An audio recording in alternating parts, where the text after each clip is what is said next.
One way that you can practice over a 2-5-1 in C is to use all 5 pitch collections.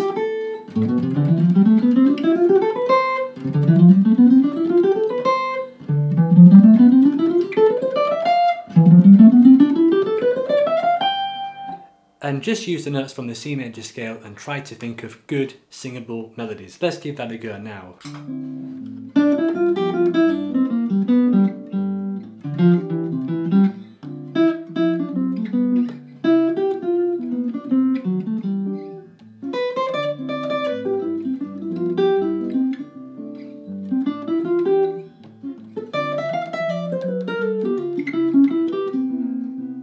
Last position.